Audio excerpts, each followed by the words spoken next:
C'est l'une des entreprises les plus prometteuses de la lutte anti-drone, une entreprise lancée sur le terrain de guerre en Ukraine. Adrien Canter, bonjour. Vous avez grandi en Ukraine, vous parlez ukrainien, vous parlez russe aussi. Vous travaillez avec des dronistes ukrainiens depuis le début du conflit. Vous êtes le cofondateur et directeur général d'Alta Ares. Vous étiez venu nous voir il y a quelques mois lors d'une attaque de drone spectaculaire à l'intérieur de la Russie. On va parler défense européenne ensemble ce matin. Vous avez présenté au président Zelensky et Macron votre système anti-drone avec l'intelligence artificielle embarquée. Quels ont été les retours?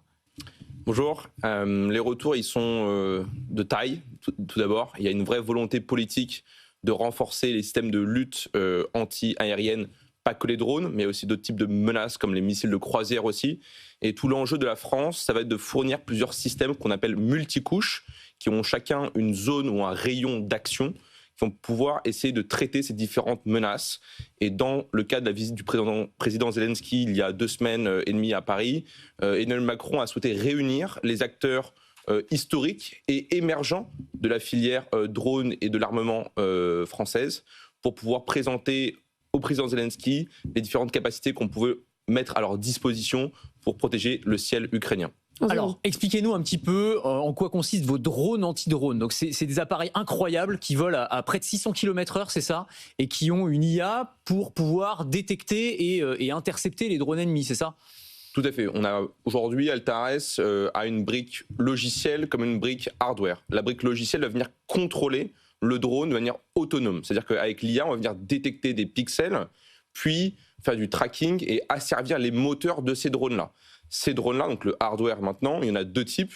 Il y a pour la moyenne portée, donc c'est des drones, on va dire qu'on appelle X-Wing, et d'autres à fixed wing qu'on appelle le Blackbird, qui eux vont à 670 km/h, qui sont faits en France avec une turbine qui est made in France par une entreprise qui est basée en Alsace. Et ce savoir-faire français finalement qu'on va venir proposer à des pays qui font face à ce type de menaces qui vont de plus en plus vite, qui sont de plus en plus véloces pour protéger finalement leurs infrastructures, mais aussi leurs villes. Donc on envoie quelque chose très vite sur le drone pour le détruire, quoi. C'est ça, on envoie une... Exactement. Il y a différents types de protection pour lutter contre les drones, et nommément les drones type Shahed, qui sont ceux qui sont envoyés par la Russie chaque nuit sur les villes ukrainiennes.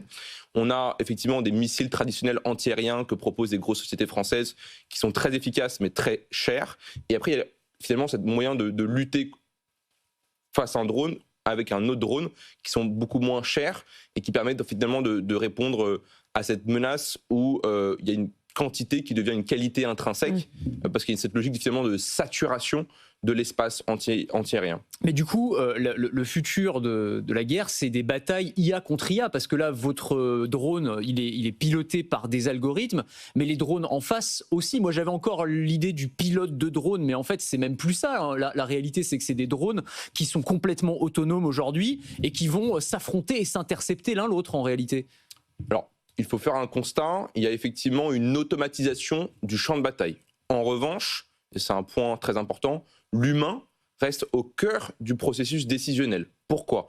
C'est lui qui va faire décoller le drone et c'est lui qui va venir faire déclencher la charge explosive quand le drone se rapproche de manière autonome face à l'autre cible. Okay. Donc l'humain reste vraiment au cœur de ce processus décisionnel, et je dirais même plus, malgré cette automatisation de la guerre finalement, il y a plus de visibilité pour l'humain, parce qu'auparavant, lorsqu'on tirait un missile pour intercepter une cible en l'air, on ne pouvait pas le faire revenir, parce qu'il n'y avait pas de flux vidéo. Sur un drone, il y a un flux vidéo qui permet d'être récupéré. Donc finalement, l'humain voit ce qui se passe tout le long, et même si effectivement il ne pilote plus, donc on appelle ça un opérateur, il peut toujours avoir la main et annuler la frappe, parce qu'il y a un retour vidéo en permanence, environ 33 millisecondes de latence. Donc c'est un point important qui permet de montrer que l'IA finalement et l'automatisation avec la technologie permet d'avoir quand même l'humain au cœur du processus décisionnel et éviter des tirs fratricides. Vous disiez la qualité, c'est aussi la quantité. Aujourd'hui, en saturant le ciel, dans vos drones intercepteurs, vous voulez en fabriquer 4000 par an dans une usine qui est à un endroit secret, mais on a les capacités industrielles pour arriver à faire ça ? La France a vraiment un bassin technologique et industriel formidable. Il y a de nombreuses entreprises qui ont les capacités de passer à l'échelle. Des industriels plus historiques qui peuvent effectivement aider des entreprises, la BITD, donc la base industrielle technologique de défense, à passer à l'échelle. L'enjeu pour cela reste des commandes. Nous, Alta Ares, on s'est mis en disposition pour répondre à ces commandes aussi bien du côté ukrainien, mais dans toute l'Europe. Mais vous les avez pas, les commandes là, pour l'instant? Si. C'est un processus contractuel qui est assez long, mais il y a un intérêt très très fort de la part non seulement de l'Ukraine, mais de l'ensemble des pays qui sont sur le flanc oriental de l'Alliance Atlantique Nord. Et tous ces pays-là vont chercher à s'armer de ce type de dispositifs qui sont combat proven, parce qu'ils sont aussi recommandés par l'OTAN. Nous avons un appui important de la part de l'OTAN qui pousse nos systèmes, parce que c'est ceux qui ont été testés par l'OTAN aussi bien en Pologne qu'en France, et qui sont aujourd'hui efficaces, parce qu'on a plusieurs Shahed abattus avec nos systèmes. Mais jusqu'à quel point on a ces capacités industrielles et surtout technologiques? C'est-à-dire quel pourcentage de composants sont made in France ou made in Europe? Parce qu'il y a un vrai sujet de souveraineté, évidemment. Ça peut être fabriqué en France, mais on peut imaginer que les composants, que les puces, que les caméras soient américains ou chinois. Est-ce qu'on risque pas un scénario à la F-35, vous savez, où on a beaucoup dit que finalement on était très dépendant en termes de mise à jour logicielle des Américains, et qu'au final, même si on achète des équipements américains, on n'en est jamais vraiment le propriétaire. Est-ce que c'est pas le même problème finalement? C'est le même problème, je vous le confesse. Il y a cependant des points de référence à avoir.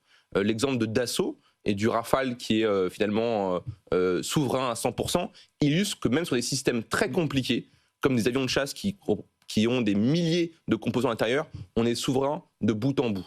Et tout l'enjeu aussi pour Altares aujourd'hui, c'est d'avoir une supply chain qui est européenne. Parce que la plupart des drones intercepteurs qui sont utilisés en Ukraine, dans lesquels notre IA est intégrée, ont des composants principalement asiatiques. L'enjeu pour Altares, c'est d'avoir finalement des lignes de production en France qui intègrent des composants européens.